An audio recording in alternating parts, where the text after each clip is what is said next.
kabajamtoota daawwattoota ilmaan Oromoo akkasumas ilmaan Itoophiyaa hundumti keessan akkam jirtu nagaa keessanii bakkuma jirtanitti nagaa rabbi keessa jiraadha.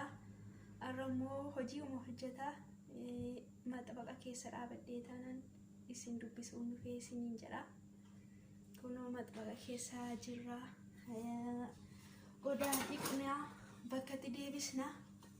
Akkuma isin beektan jiruun keenya kanuma kushiinaa namaa keessa jiraanna jechuudha. Inshallah rabbiin yeroo gabaabaa keessatti keessa baasuun isin jira. Akkam isin hojiin jiruun akkamitti jirtu rabbichi keessan isiniif haa gaarisu isin jedha.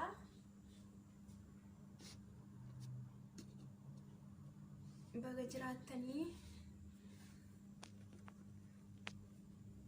akkasii isin jedha. Hamma kushiinaadha sa'aatii misaan booda kushiinaa namaa keessa dhaabbachuudha jechuudha. Hundumtii keenya namaaf ergamuu namaaf hojjechuu kana keessaa rabbiin nu baasee jireenya hargatfii rabbiin nu haa jiraachisu.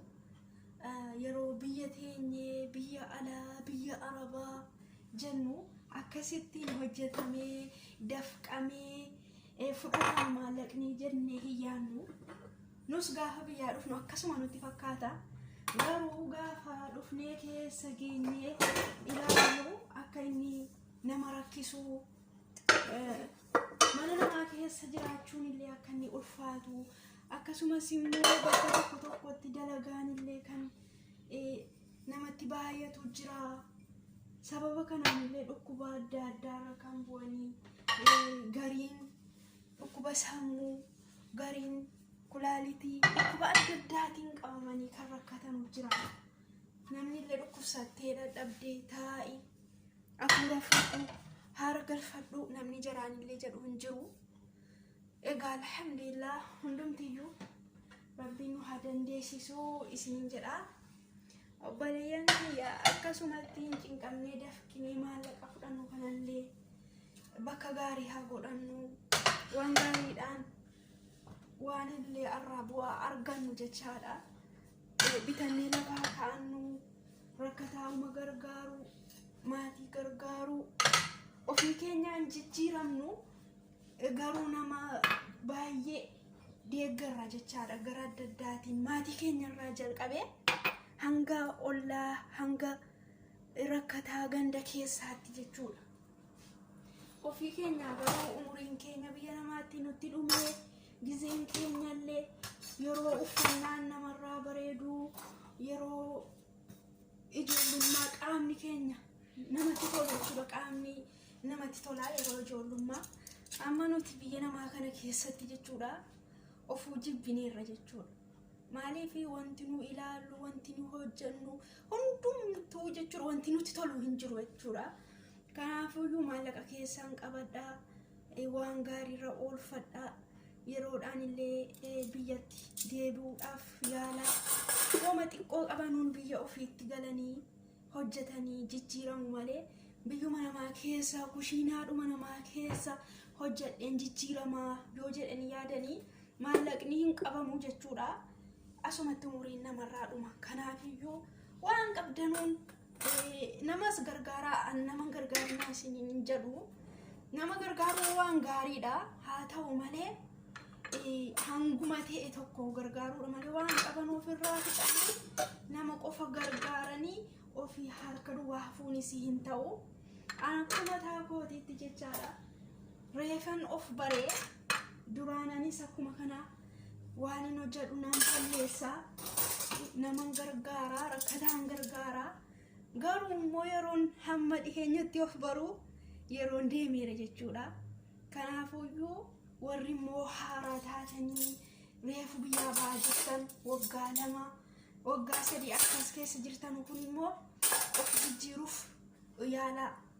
Ibidda ofirraa buusanii kaanii ilmoorraa buusanii kan jedhamu jira mitiiree.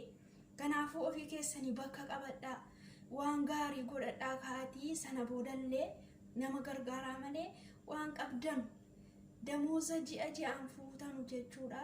Nama ergitanii ofii harka duwwaatti haftanii keessattuu immoo warri badanii hojjetan jechuudha. Warri mana kontiraataallee wayya. Warri badanii hojjetanu hojii kan taa'uun hin jira. Hojii deemtee siin ta'uu hin deebita. Hojii meeqa galtee sana keessaa yoo sii ta'e tokko sii ta'a. Kanaafuyyuu maallaqa keessan of hirka kaadhaa. Waan qabdanullee biyyatti ergitanii harka duwwaa hin taa'ina. Wanti namatti dhufu namaa hin galu. Maallaqa hanga ta'e harkaa qabaadhaa.